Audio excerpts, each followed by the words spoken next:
Hypervigilant volatility really rocks interest rates almost to levels that we saw back in June, but the jobs report today provided some much relief when it comes to your home mortgage rates.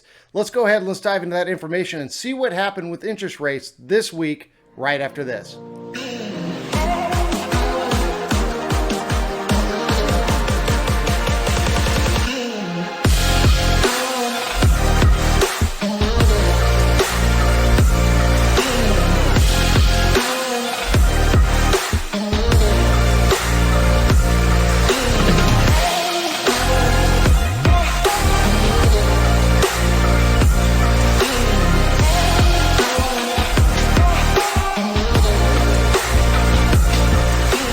Well, welcome back after the break, everybody. Mike Petras here, your star realtor, star and the Treasure Valley, back to see what happened with interest rates for the week of August 29th through here, September 2nd.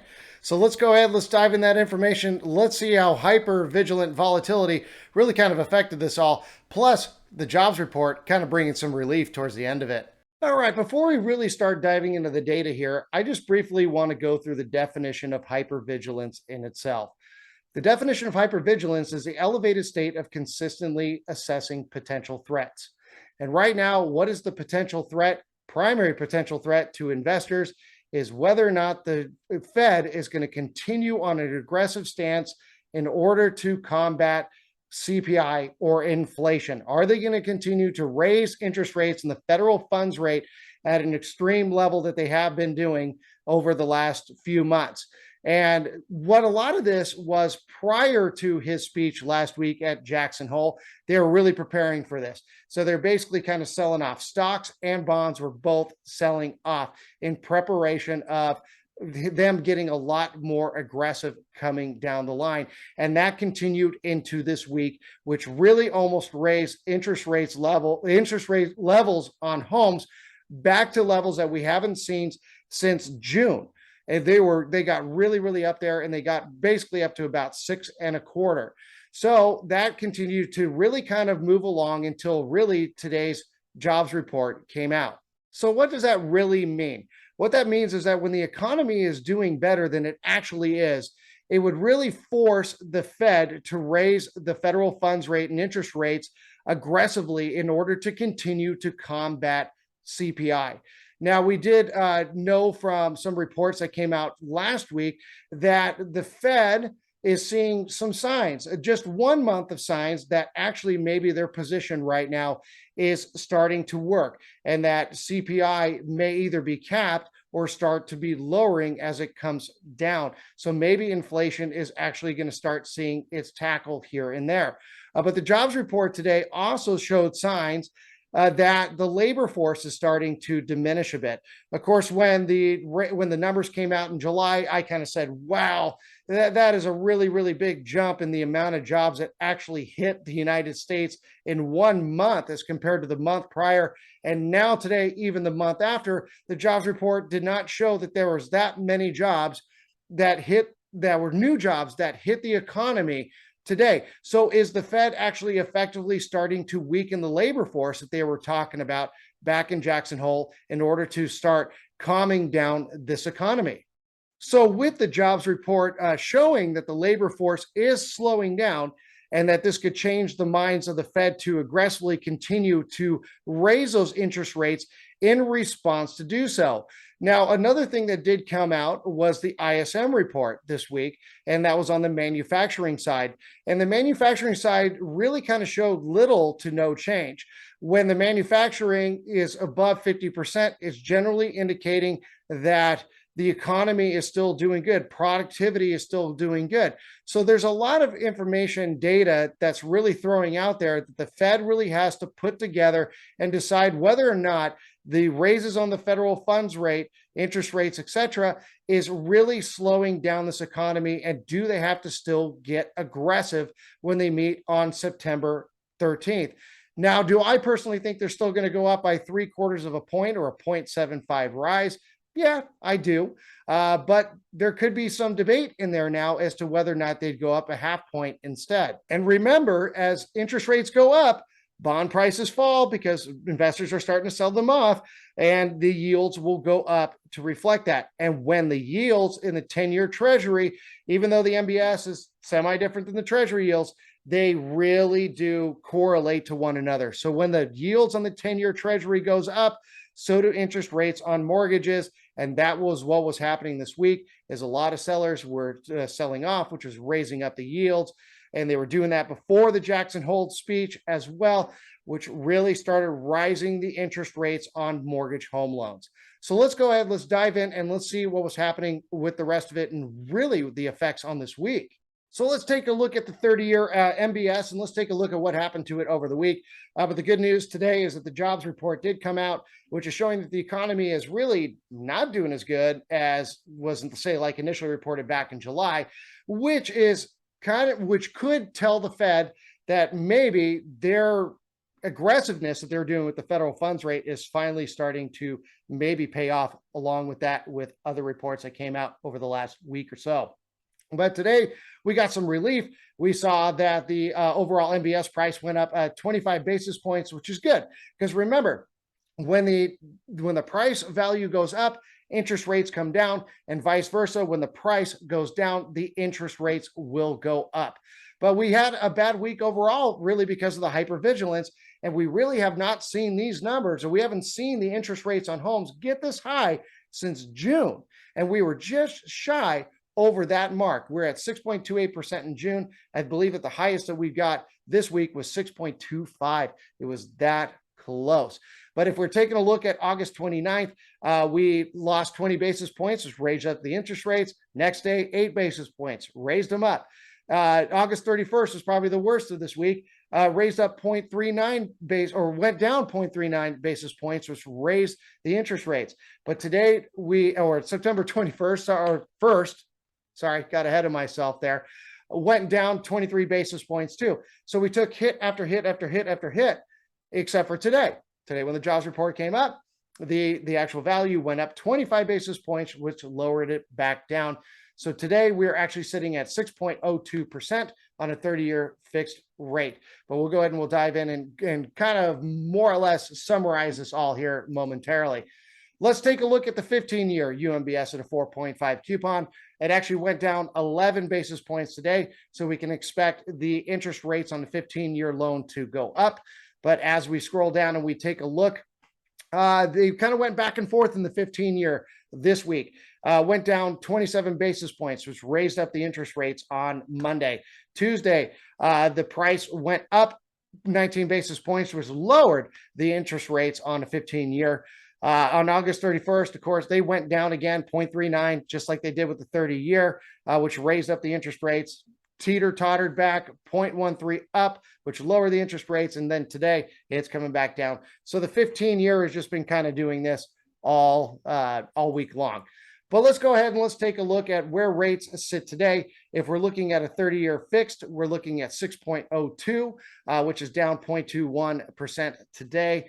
But for the week, we're up 0.29% overall. So again, the week was just really kind of not in the favor for a lot of these different kind of loan options. The 15-year fix is sitting at 5.29%, down 0.09% today, and up 0.19% on the week. 30-year FHA is sitting at 5.32, which is down 0.23% today, but still up 0.20 over the week. A 30-year jumbo is sitting at 5.12, down 0.08% today, but up 0.2% over the week. 5-1 ARM is at 6%, basically unchanged for the day, but up 0.07% on the week. And a 30-year VA is sitting at 5.38, down 0.24% today, but up 0.23% over the week. So let's go ahead and let's briefly take a look at the treasury yields, okay, or the bond market in the 10-year and the 2-year to kind of see what's going on. So we do know that people were selling off because they really were worried about the Fed's position and what they plan on doing. Now, his speech at Jackson Hole, a lot of people say it was scripted, but a lot of people say it's what they were expecting to hear, that they're still going to be aggressive going forward in order to tame CPI or tame inflation all the way back down to 2%.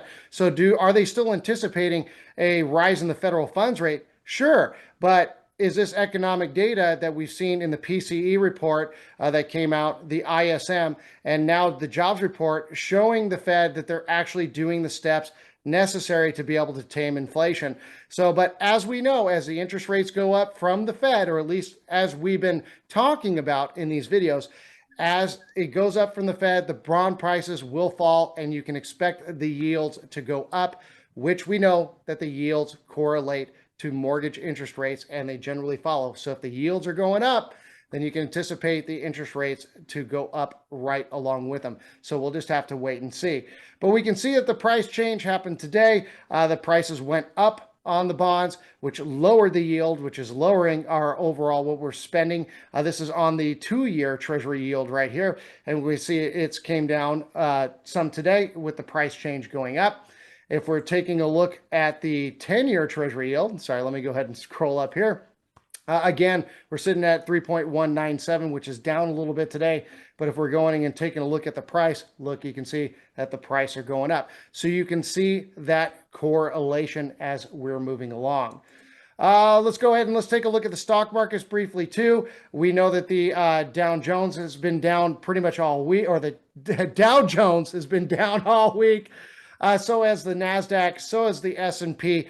So we're just seeing people, again, maybe fleeting over to the bond markets, buying them up, which is also raising up the prices. And we're just still, again, sitting back, anticipating, waiting on what the Fed is going to have to say in their September meeting coming up. And we'll really just have to kind of wait and see.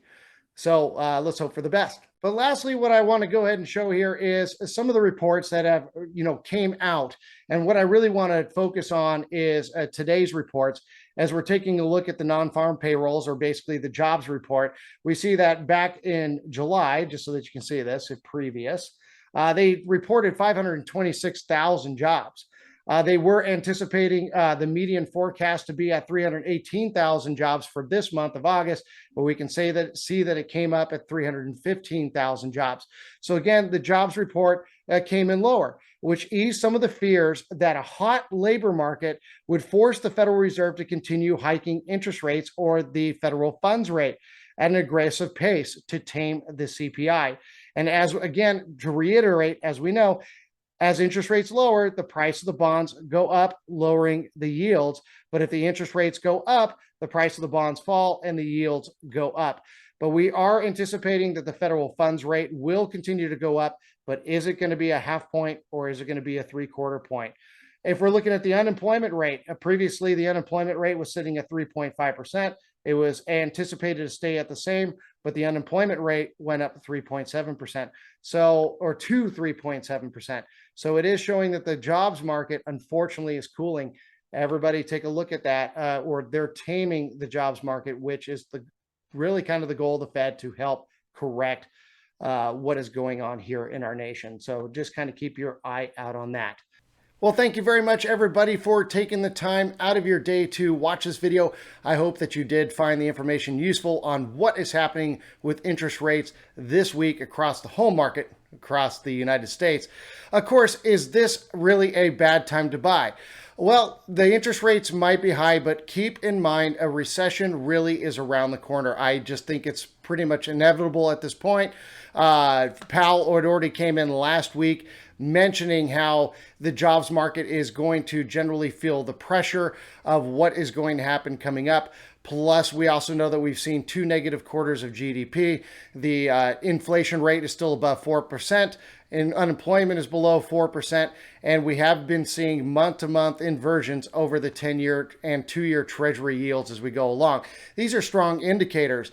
So when a recession comes up, we do know that historically rates will come back down. So why is this a good time to buy? It's because honestly, there's a lot of inventory out there right now with not a lot of buyer demand. So buyers, keep that in mind. And right now we are also in a buyer's market, to where not only are price reductions happening at really historical levels really out here in the Treasure Valley, but You also can maybe fight for concessions to go towards your closing costs, etc., or not fight, but negotiate for those, which works out in your favor.